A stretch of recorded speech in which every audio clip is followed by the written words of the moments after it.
Hey everybody, welcome to the Delta CX podcast. This is your friend Debbie Levitt. Welcome to all of you low ego action heroes. I'm happy to have you with us today. It's Monday, August 17th, 2020, if you can believe that. And I'm very happy to introduce to you today Adam Kleinberg from Traction. And we got to work together some years ago, and so we're now together again in the virtual space. Adam, welcome to the Delta CX podcast on agencies pushing past being order takers. Before I have you introduce yourself, I'm going to spell your name for those who are listening without seeing the screen. Adam is A-D-A-M as in Mary. Kleinberg is K-L-E-I-N-B-E-R, I got R wrong, and G. So welcome and tell us all about you. Hey, Deb, thanks for having me. Honored to be here. Excited. My name's Adam Kleinberg. I'm the CEO and co-founder of Traction. Been at it for 19 years now, Traction. And working with some truly amazing brands over the years. We've had the good fortune to work together on a few projects, Deb. Been a while, but great experiences working together. Traction is a brand experience consultancy that is focused on supporting in-house teams and helping them, develop amazing experiences that their customers love at the speed, budget, and quality that they need today. Within the context of the in-house landscape that has emerged, where brands have taken a lot, and it makes sense for them to take a lot of their experience, design, and marketing in-house. Okay, but back in the day when we worked together, you were a little bit more of what I would call a traditional agency. And there was certainly an element to that at times that was a little bit order takery. Like, well, this is what the client asked for. I guess we should just do it. But I was interested when I saw you post, I think it was on LinkedIn, saying that you had broken away from that and that you had changed the model of your agency to get past that. And I was hoping you could tell us some of that story. Yeah, over the last several years, a number of things, have shifted that made it more and more difficult to run that, typical traditional agency environment. A big one being this shift where 80% of brands now have teams in-house, but also just, coming to realize that the agency model is fundamentally broken. Like this is what the client asked for. Piece of it is something that if you're going to be a true partner to your brands, you can't, you need to challenge, right? And, we looked around and decided that we're going to deliberately create a model that's all about meeting clients where they are in terms of their needs. And we've embraced both team augmentation and project-based work, which allows us, I think, to have a very clear line in the sand about, when does the client want to drive, and just have a really experienced subject matter expert enhance their team and be able to bring and challenge, how things are done within the context of the client's broader initiative, and create change and positive impact from truly the inside. And when do we approach it as a project and pull together a team of subject matter experts? We've assembled a roster of talent of about 100 people deep, and all kinds of areas, from user experience design to visual design to research and strategy, to SEO, to demand gen, and of course developers. And by making sure teams are built with the best people to handle whatever the assignment is, it allows us to have a team that can deliver value and be a leader within the client's construct every time. And I think sometimes when agencies have just this team on the bench, you wind up selling, you're constantly in this battle of maximizing utilization, and you wind up putting whoever's you have available on the business instead of who's the best person in the world to be on this business. Right. And when you start to do that, you start to lose your ability to consistently provide the leadership that clients are looking for, right? Agree. Yeah, I remember when I got started running my own business 2 million billion years ago. I remember some people coming up to me around the year 2000, and they're like, "Aha, we know how you do it." And I was like, "How I do what?" And they said, "Yeah, you're just hiring the cheapest guys you can find overseas, and you're farming the work out to them." And I said, "No, I'm doing the opposite. I'm finding the most qualified people I can who are experts in these areas, and I'm paying them the best rate I can afford to pay them so that they'll stay." It doesn't make sense to send this overseas for $10 an hour. I think as agencies and consultancies, we are selling talent, and hopefully talent the client couldn't find themselves. How do you see it? I see it exactly like that. I'm not like just going on Upwork and finding some random designer. These are relationships that I've built over 20 years with people of the quality of you, right? Deb, you worked with us on... You're just covering me in butter. But if I can come visit in Sardinia, I'm just trying to angle an invitation there. You are invited next year when it's safe. We'll talk after.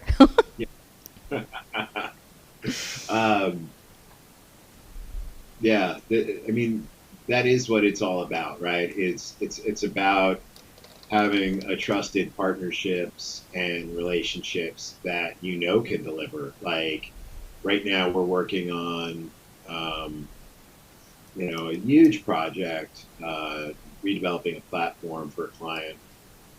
Great brand, famous brand. I can't say who it is or what we're doing, but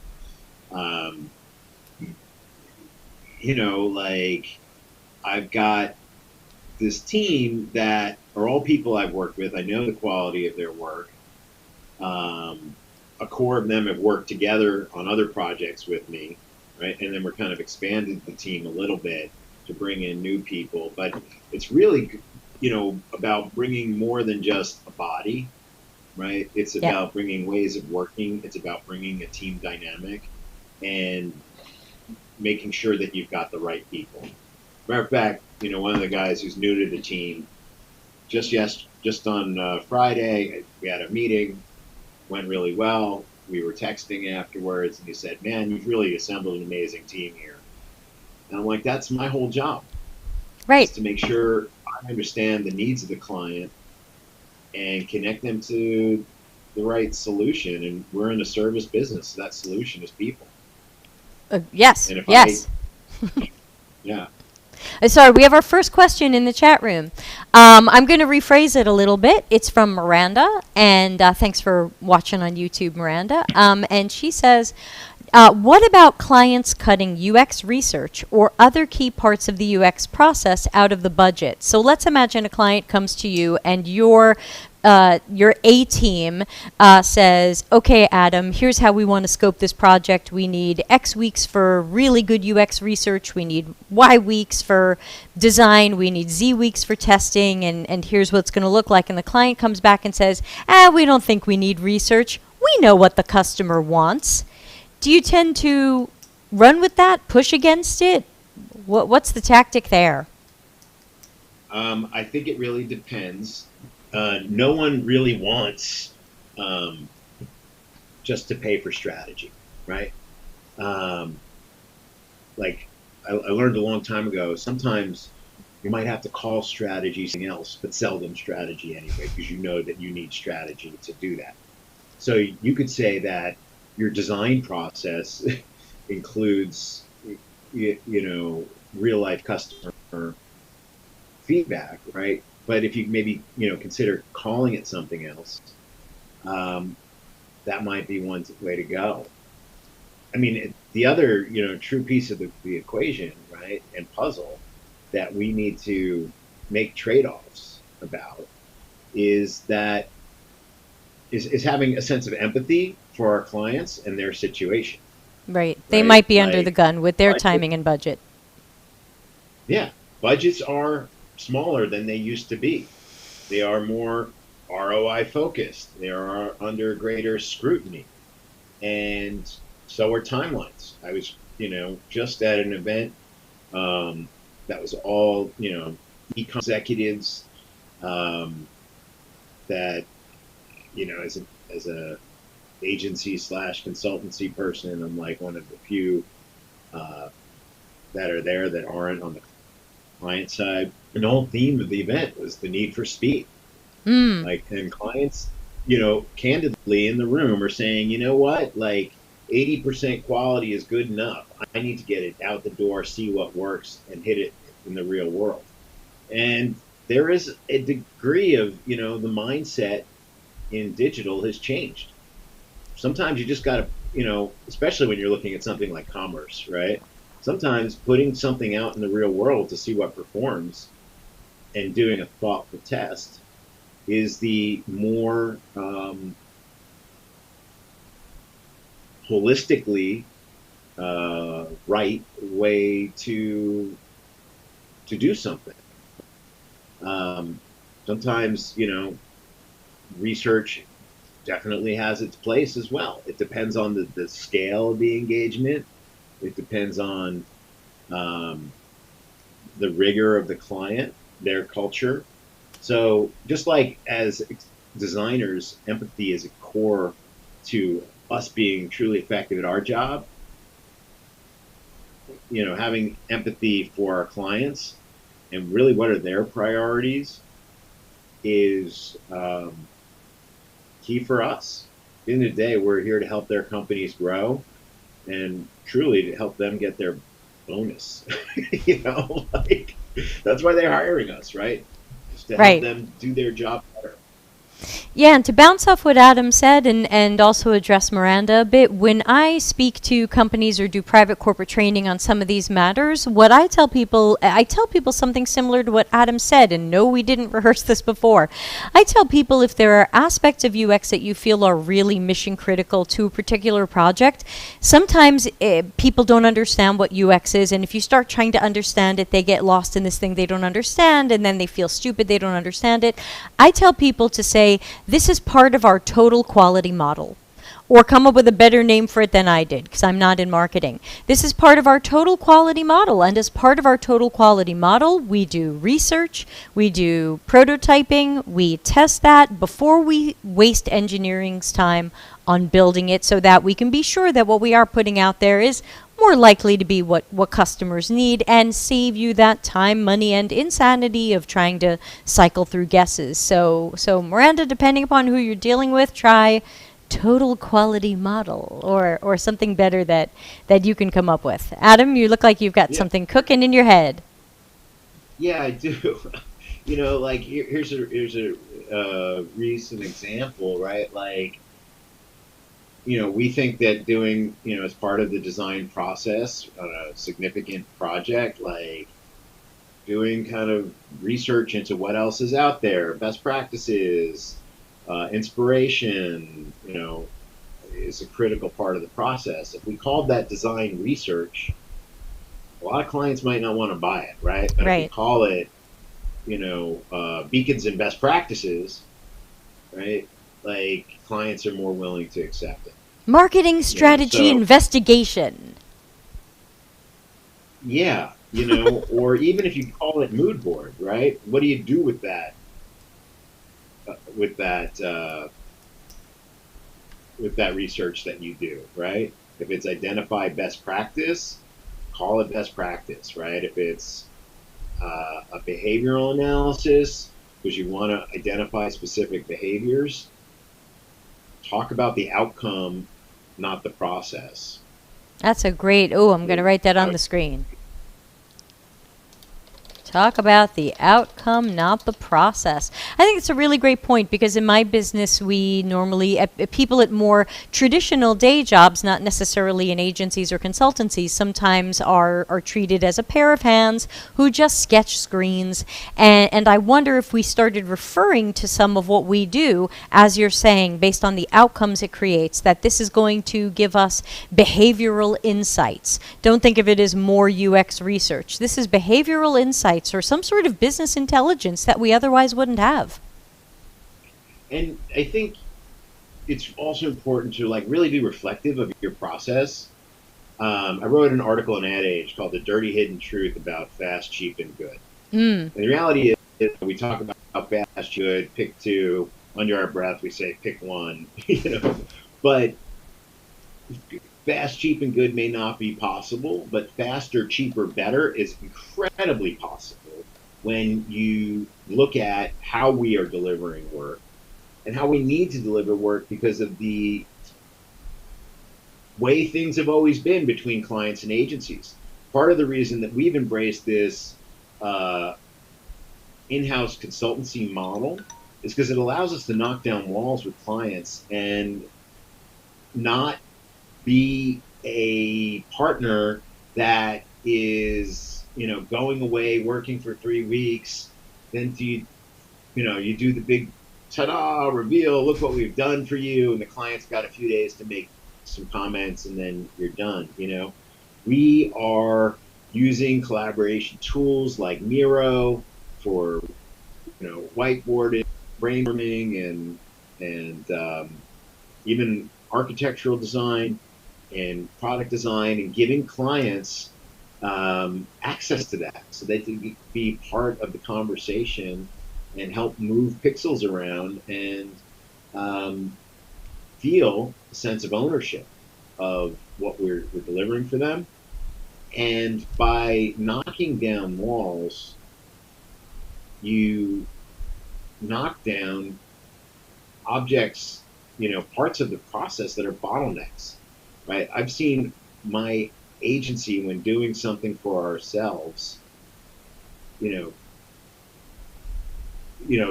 work at 15% of the time it takes to do it with a client. And when you ask why, right? Well, we didn't. Well, what does that mean? And then you start looking at how can we take those things that are holding us up and address them?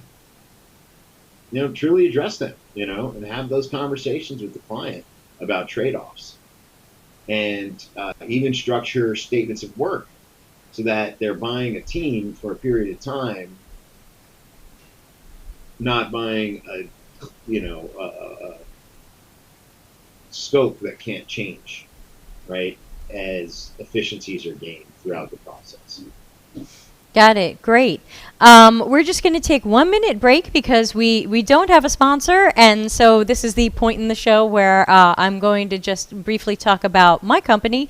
But Adam, I'm going to ask you afterwards about how you had to change your own branding or your own approaches to marketing and thought leadership for your company because of the shift you were creating.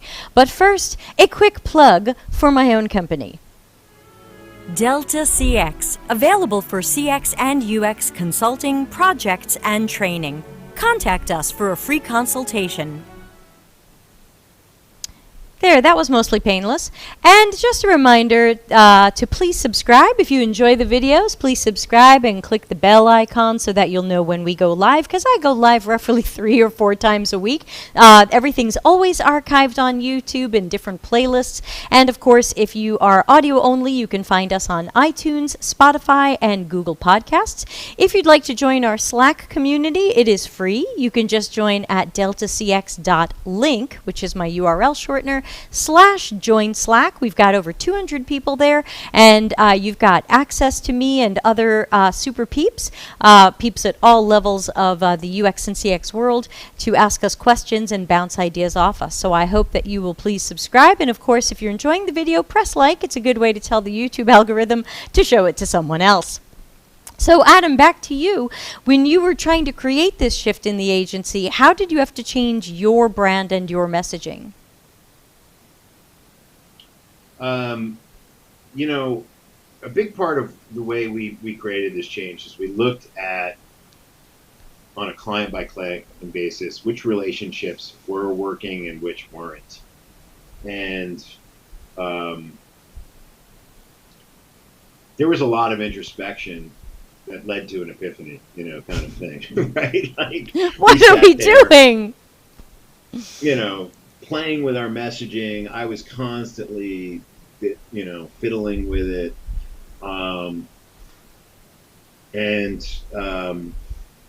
You know, we kind of got to a point where last October we had to lay a few people off, and that was kind of a big catalyst for me really to examine things. And even while we were laying off, new opportunities were coming in, and I said, okay, we've got to find a better way. And as I was completely, you know, at this point of reimagining, it gave me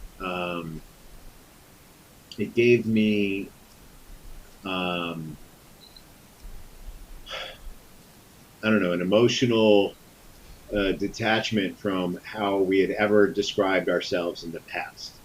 Okay. And a big part of what we do is production, right? So I was like, I want to embrace that, right? But I still want to be solving the problems that we're really great at solving, and bringing that kind of thinking and strategic problem solving to clients. So how do I encompass that? And I really looked at, you know, similar process as I would for strategy for anything else. I looked at the things that we were really good at. I looked at, you know, the needs of today's clients. I looked at the competitive landscape, saw trends about agencies were struggling while consultancies were growing, and started to look at what does that actually mean. Right. And, you know, just recast how we did it, you know, and kind of focused on these are pieces of the puzzle I want to pursue, and these aren't. Like, we're really good at being makers, like building things, right? Doing production. And we're really good at creative, and we're really good at strategy, right? And design. You know, for a long time as an agency that was kind of this integrated shop, I was trying to build a competency in media, and, you know, which is kind of the buying and distribution and performance analytics of, and that wasn't our sweet spot. So I'm like, all right, I'm going to just develop strategic partnerships when a client needs that, but I'm not going to try and do it all. Right. So I think part of maintaining your expertise is understanding what you're good at and what you're not, and just do the things you're good at. Right? Play to your strengths. Play to your strengths. And, you know, if you, and what do you want to do, right? If you don't want to do production, don't do production, right? Like a lot of people aren't in that game, right? Like, one of my strategic partners is an amazing creative director that I bring in on a lot of projects, and he's like, I don't want to get into management. I just want to work on really cool projects. Great. Like, I know exactly where to slot you in. His team will always be, you know, the size he wants it to be, and he's looking more just to leverage our partnership to get access to bigger and bigger projects. You know, I have others where I've been able to bring in clients and dimensionalize, you know, former clients as consultants, you know, which is pretty cool, right? Like having this new model where I'm kind of like going to find the right talent. For example, you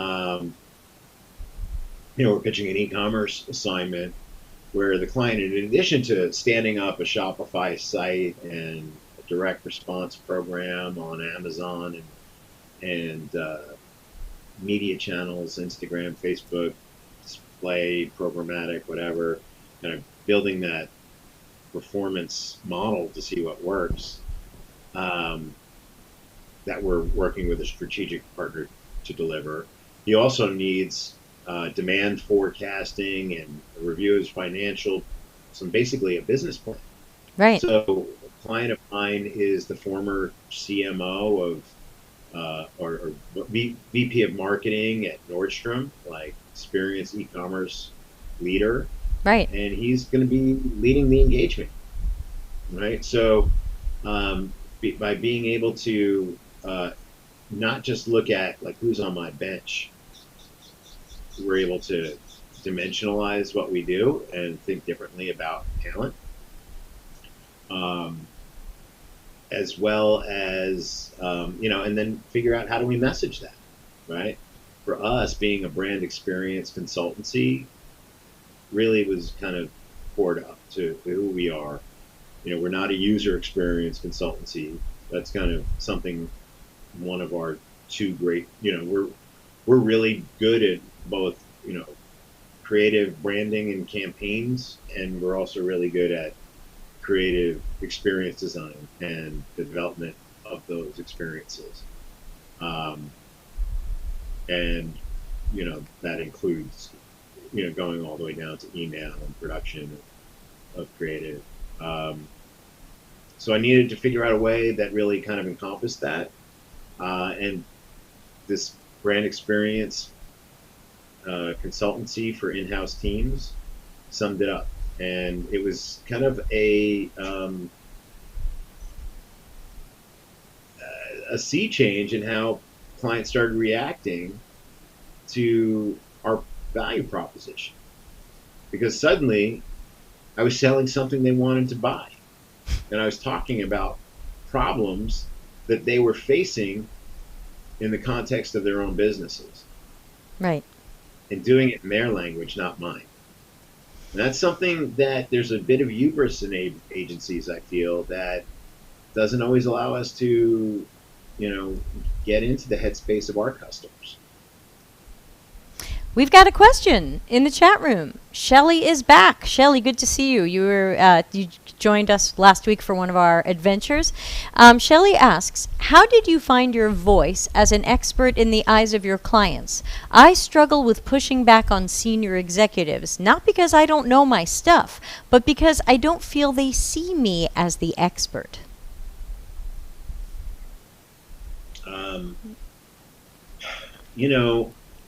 In part, it's just been, I've had a number of experiences throughout my life, right?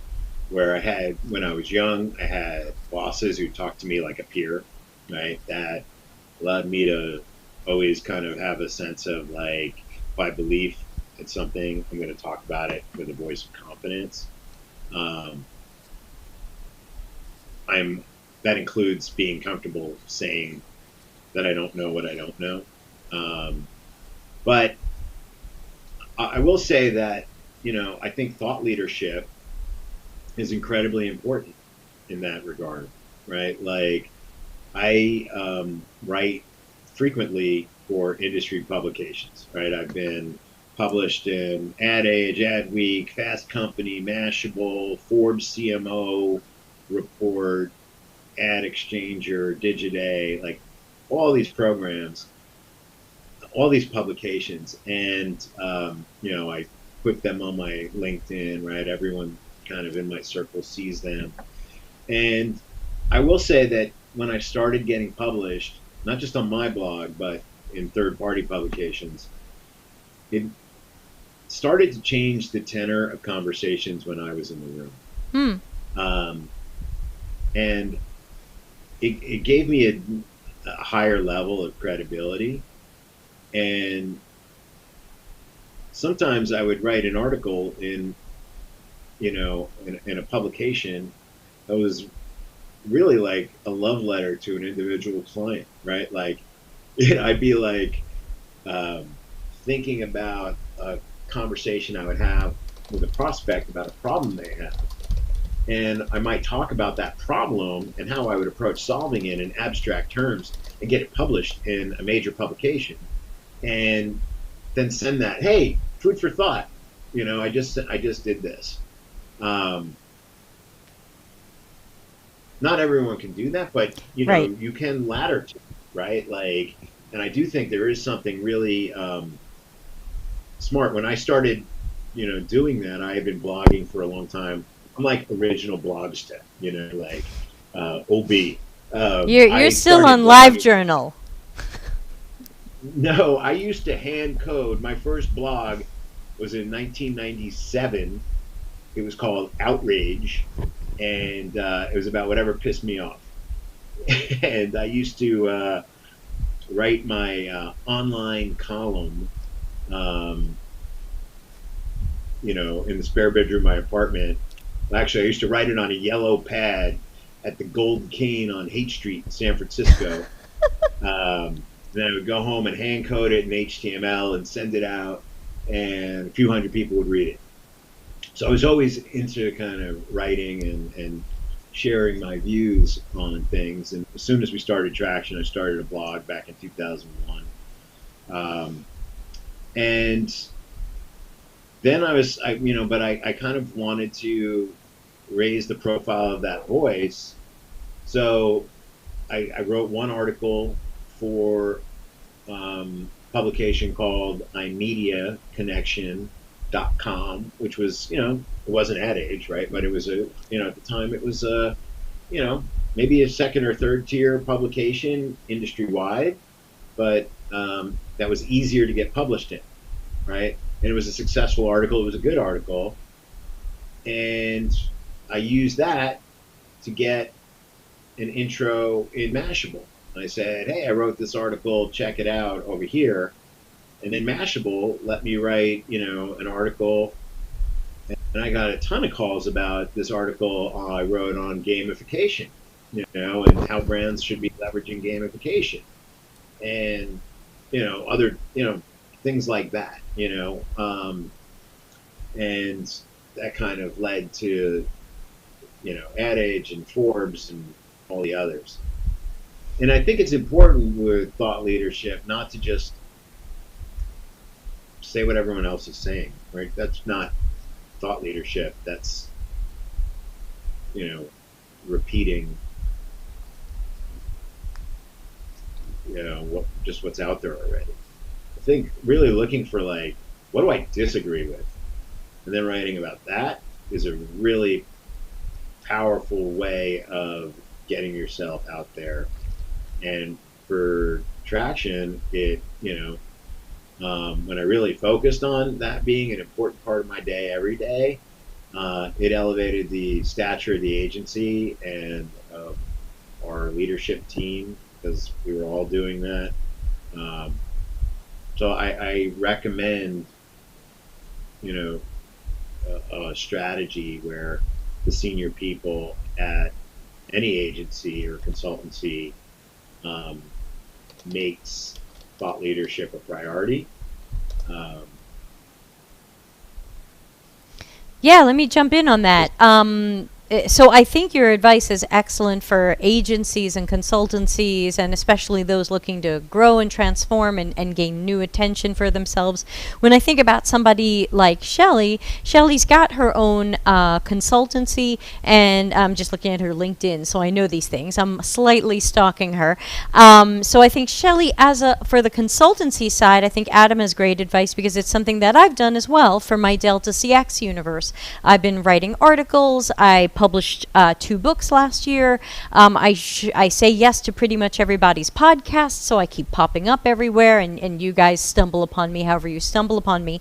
But I also think that for people who are showing up to a client or a consultancy project and they're worried that they're not being respected, I this is my opinion. I'll ask Adam what he thinks of this, but I think sometimes people carry that energy into the meetings and into the interactions, and they might have in the back of their head some sort of self-doubt, like, oh, what if they don't respect me? You know, gee, I'm a woman, or gee, my business is kind of new. I think you carry that energy with you, and I think like wild animals, people can smell it or whatever, and then I think sometimes people go, oh yeah, see, they didn't respect me. And I say, I think when you're walking into those situations and meetings, you just have to walk in with the confidence of knowing that you are the expert, you are at that meeting for a reason, you were selected, or you're on the short list for a reason. And I think if you go in with any kind of doubt, where I've had people tell me like, oh, I had this bad situation at work because I was really trying to, I came in as a new manager and I was trying to earn everybody's trust. And I said, what do you mean you were trying to earn everybody's trust? You were the manager. Why did you imagine you didn't have trust? Why did you imagine you didn't have credibility? Why didn't you just show up and own that credibility? Own who you are and what you can do, and take it from there. And the woman looked at me and said, oh my God, what have I done? Adam, do you think there's anything, I mean, you can disagree with me. We allow that on this show. Do you think people ever... Go ahead. Yeah, I think that's absolutely the case. You know, I often tell, you know, younger, really smart people working for me, like, the only difference between your perspective on this and what you see with your eyes and what I see with my eyes as fact, right, is that I'm more confident in mine because I've been doing this longer, you know, like, and, you know, I would say, so I'm not just repeating, but being additive to what you're saying, Debbie, because I agree with you, it is about confidence, and knowing what you know and not knowing what you don't know, because people can smell bullshit on you a mile away. So don't try and pretend you're something you're not. As agency or consultancy leaders, it's important to also recognize that your team, while you want to imbue that in them, right? That's where, you know, scalable growth comes from, is having a team that's also confident, not just the principal of the agency or consultancy, what have you. But they may need more time and they may need more preparation to get there. I've seen, you know, 24-year-old just 2 weeks working on a presentation, knock it out of the park, right? Because they knew their material. There's a great book that I give employees all the time, or I've given a lot of my employees, called The Art of the Pitch. Right? One of the key rules is like, of you know, having a great pitch is to get out of presentation mode, right? Stop trying to be this image of somebody you're not. Be yourself, but know your material. If you know your material, you'll be confident in how you deliver it. And if exactly. You know, if you really know your material, right, you don't have to put on presentation mode. You don't have to act professional. Talk like you were talking to your friend at the bar, right? Like, when I the more kind of crazy I am, and like when I'm at the bar with my friends, I'm like talking like this, you know, and I'm waving my arms and I'm energetic and I'm funny, you know, and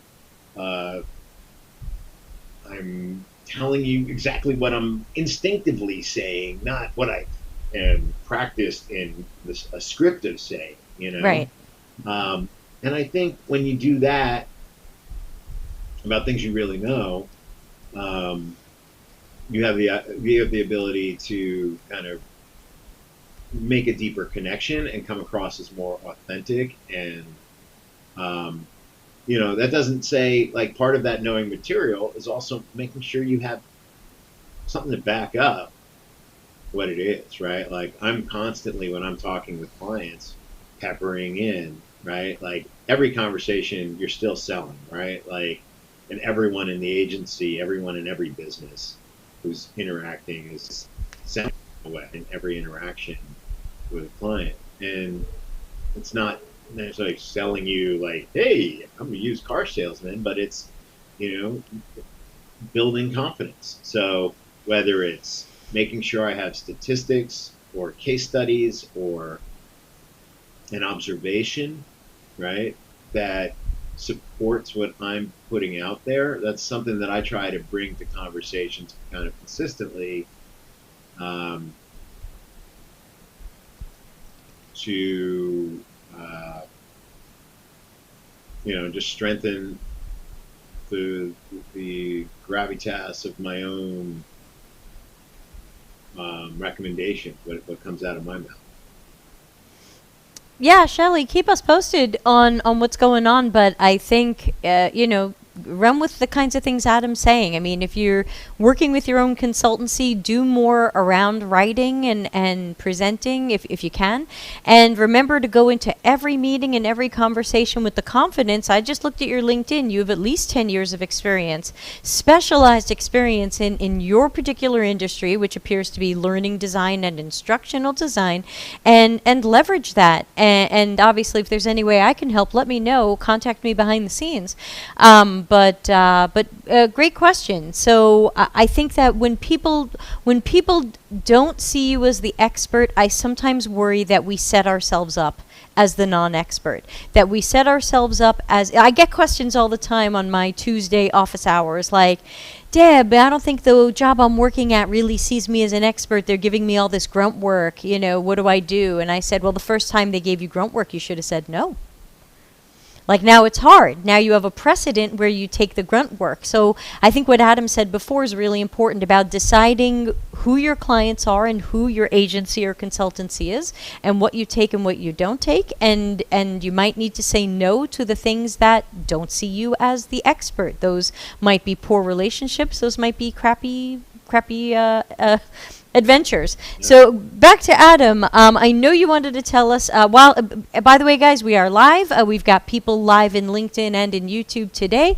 Adam, tell us a little bit about the adventure you went on. I think it was a few years ago that spawned the t-shirt you're wearing. And since people listening to the audio only podcast can't see it, your shirt says boycott Traction, and of course Traction is the name of your own company, and you have your own hashtag which says candy asses.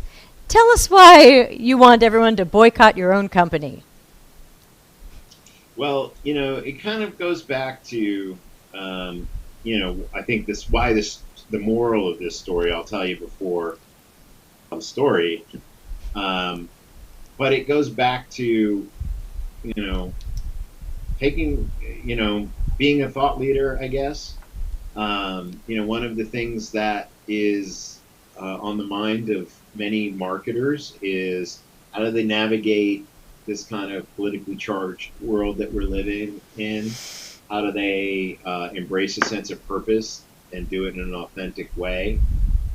And, with that, like a few years ago, when Donald Trump won the election in the United States, my team's heads were all exploding. I mean, we're in San Francisco, which is the most liberal city in the country. I hear it's the second most to Minneapolis.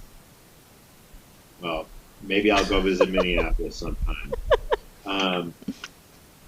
And, me and my partners were talking about, what can we do to meaningfully make an impact in supporting change.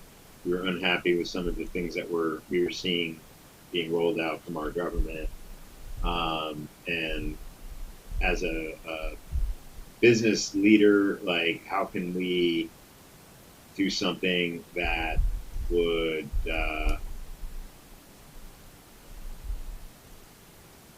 be positive? And we came up with this idea called Days of Action, which was to give employees 2 days of paid leave per year to participate in democracy however they saw fit. And it came as no particular political side. No particular political side. It came out of people wanting to take off for the Women's March that was happening and not wanting to use their sick leave. And we said, well, let's not just give people day off for this one event. Let's make this a policy that, and we started talking about that being an interesting idea, but how do we do that thoughtfully? And somebody said, well, not everyone's into protest, right? Maybe we should make it broader. Maybe we should make it about democracy, supporting democracy. And we said, okay, that's a great idea. And someone else said, hey, we don't know that all of our employees are liberal just because we are, right? Right. Like, if we discriminate against any of our employees, we're hypocrites, and people are entitled to difference of opinion. Right. And so we made it a nonpartisan policy, but something that was very deliberately included supporting activism as part of, a critical part of democracy. And I believe that this concept of corporate social responsibility is greater today than it's ever been, particularly since corporations have had taxes cut. Many organizations have lost funding that need it, and many changes have taken place within our government that I personally feel need to be protested. Like, I've used my policy for participating in a Black Lives Matter march, not 3 weeks ago, 2 years ago. And others have used it to do things like volunteer for different causes, to work as polling stations on election day, to go canvass for a candidate that they believed in.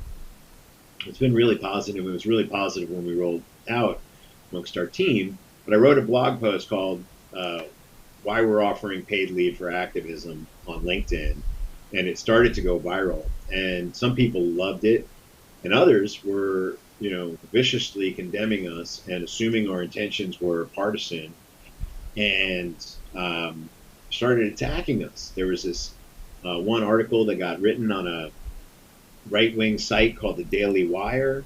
Ooh. We started getting phone calls, emails, people accusing us of supporting Antifa and, being candy asses, snowflakes, fascists, communists, socialists. So you're fascist and you're anti-fascist. Yeah. And calling for boycotts on our company. And we said, you're going to boycott us for supporting democracy? Fuck you. So we went out and we printed up these T-shirts to, as a way, and we donated the money we made selling them to the ACLU. Okay. And just as a way of saying fuck you to our detractors who really didn't even pay attention to, what we actually said. And it was exploding all over social media. And then the San Francisco Chronicle wrote an article about how Facebook and Patagonia and Traction were companies that were examples of leading, the charge to introduce a new growing trend of social justice benefits. So a really positive article. It was on Breitbart, which is, the granddaddy of right-wing publications, if you're not familiar with it. And then it really exploded. I mean, we're talking hundreds of thousands of tweets, comments, emails. We were deluged, but continued to stand up and say, screw you. We think this is right. And, just for every negative piece of press, there was a corresponding positive piece of press. Fox News came in and did a whole, story on us that they, ran nationwide all day. And did they approach you in a fair and balanced way? They did. Oh, good. They did.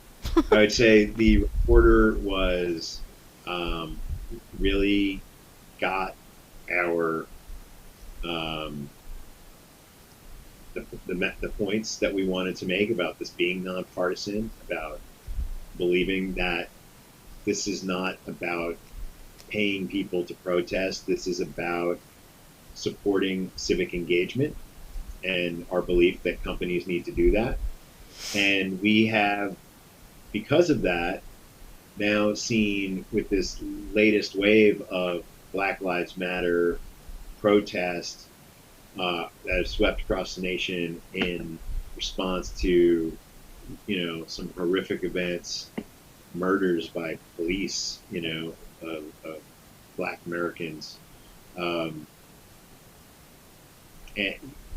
we've seen other companies embracing this en masse, right? I've gotten calls from people around the country telling me stories about their companies introducing different flavors of their own days of action, right? From United Healthcare to, with its, 80,000 employees, I think, or hundreds of thousands of employees, to, a pizza chain called N Pizza on the East Coast, to other agencies across the country, and even in other countries that wanted to do the same. So to me, like, that's a true example of, like,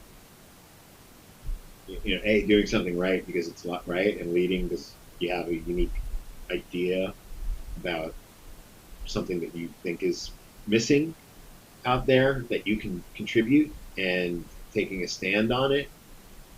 And it's also given us the credibility to have conversations with our clients about their brand purpose initiatives, right? When they're thinking about how do they approach it. We've got experience to back us up in how we think about it and how we think they should think about it. Right. It's not just a marketing campaign you're proposing for someone. You actually did this and pioneered it. So you're certainly an expert in the area. Yeah. So we are actually close to running out of time. If you can believe that we went almost a whole hour so far. If there's any last questions from anybody, please ask them now. Otherwise, we'll just start wrapping up with a couple of quick show notes. Let me take a quick look at my calendar and tell you what's coming up next, so you can all mark your calendars for upcoming podcast adventures. Remember, tomorrow is Office Hours Ask Me Anything at 6:30 p.m. Italy time. I hang out for an hour and just take live questions about CX, UX, or sometimes etymology, really whatever you guys feel like. Let's see, I'm taking the rest of the week off because I am training a Fortune 200 on Acture. Next week, mark your calendars. We're going to be talking on Monday with Elisa Galdo about establishing UX in a seat at the table. Tuesday, of course, Office Hours. Wednesday, I don't remember the official name I gave to this, but my notes say newbies trying to look like thought leaders. So we're going to be talking to you new to UX people and how it's a little bit early for you to look like a thought leader, since by definition a thought leader is an expert to an expert. So we're going to take a look at what should you do if you're new to UX. Should you be writing or podcasting or streaming, and if so, about what? When you are just entering the field yourself.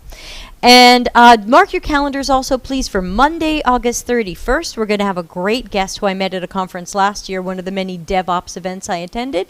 And he's going to teach us in UX a little bit about what different DevOps and engineering roles do, so that we can not be so stupid.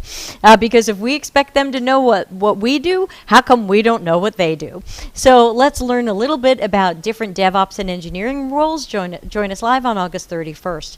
That's what's coming up. I don't see any other questions in the chat room, so Adam, you can have some closing remarks and tell everybody how to find you, where to follow you. Are you hiring? What should we know? Yeah, well, we've talked a lot about kind of this notion of being, not being an order taker. I think it starts with knowing what you know. So I encourage you all to really kind of have that moment. Take a day off from what you're doing and think about really what are you great at? What do you want to be great at? And feel free to reach out to me. I'm Adam Kleinberg on Twitter. And I'm also on LinkedIn. If you connect with me on LinkedIn, please mention the podcast so I know where you're from. And that you're not going to sell them something. Yeah. And I appreciate the opportunity to be on this podcast and share Thank you. My thoughts with you. And are you hiring and looking for any other UX people? Should people be sending you resumes or anything, or is it not the right time? We are, constantly looking for talent because we have this roster model. I'm always looking for relationships. I don't have a specific job right now, but we have a lot of things in the hopper, and I'm always looking to meet great talent on the UX side, on the design side, on the strategy side, of course on the client side.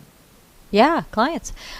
So there you go. So everybody track down Traction and Adam and stay tuned for whatever they're going to do next. Definitely follow. I'm not much of a tweeter, but I do follow Adam on LinkedIn, and he's always ahead of the curve with this stuff, everybody. So check him out, follow him, read his articles. And with that, I guess I will wind it up. Adam, thank you so much for joining on these adventures. So good to see you after all these years. And hopefully we will find more adventures to go on together. Sounds good. Thank you. Thanks. I'm going to play us out of here. Everybody be well, and I hope to see you tomorrow at office hours. Goodbye, low ego action heroes. Thanks for watching.